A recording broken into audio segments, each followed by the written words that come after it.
Good day. Welcome to another session with Guru Wonder. I'm your host, Gurvinder Singh. There is always this contradiction between being successful and being happy. And there was an approach that I wanted to take, and that was how to be somebody and yet a nobody. And this is essential for being successful and happy. A sure sign of megalomania and approaching insanity is to believe that one's work is so important that the world will stop functioning without us. Once upon a time, at the peak of my success, when my company had an annual sale of about $120 million per year, and we employed several thousand people. I too had the same misconception that I was indispensable. Fortunately, now I am no longer burdened by such foolish notions.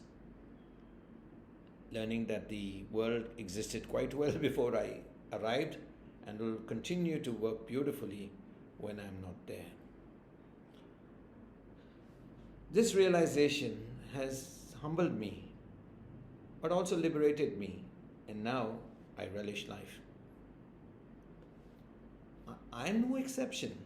It is natural that any person possessing any quantum of meaningful influence, power, authority, status, or wealth will have delusions about being indispensable and mindless of their true nature. I've often wondered, why do people with wealth, power, authority, etc. look so glum? They seem to be carrying the weight of the world upon their shoulders, believing heavy is the head that wears the crown.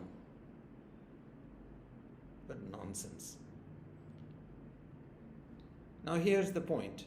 We as human beings are all social animals. And intrinsically, we cannot exist outside of society. Unfortunately, society predominantly judges the individual members and ranks us by what we possess. The question then is, should we live by our own choices or by the dictates of others, even if it may seem burdensome, irrational, and unnecessary to us? For ourselves, we want to be happy, but for the sake of society, we have to be successful. As I mentioned earlier, happiness and success appear diametrically opposite, but they need not be. Why this is so, I shall explain in my upcoming book. One can be successful and yet happy, and the secret is to be socially a somebody with possessions, significant influence, or power, and yet personally be a nobody. To have everything and yet have nothing. Because when we say we have nothing, is we do not get attached to our possessions. Well, how to become a nobody? It's a good question. First, we have to understand that there are several types of nobodies. There is one who has nothing, a beggar,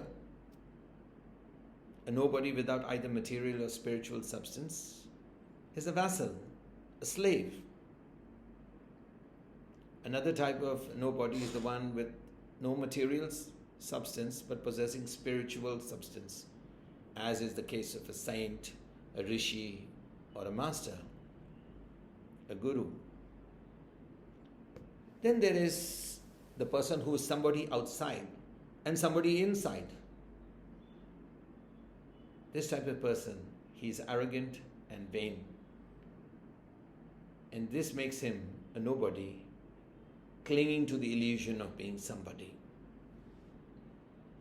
Then there is the fourth type of a nobody, is the one who possesses resources, substance, authority, etc. However, he or she simply is not attached to whatever traits and assets that they may possess. And they are somebodies with power and influence, wealth, etc. in the eyes of society. Let me repeat, they are somebodies with power and influence, wealth, etc. in the eyes of society. But personally for themselves, they recognize that in the ultimate, they are mortal nobodies. Well, I hope you found this talk useful and interesting. If you did, please do press the like and share button and subscribe to my channel. And until I see you on my channel again, I wish you all the very best. This is Gurvinder Singh from Guru Wonder signing off. Have a good day.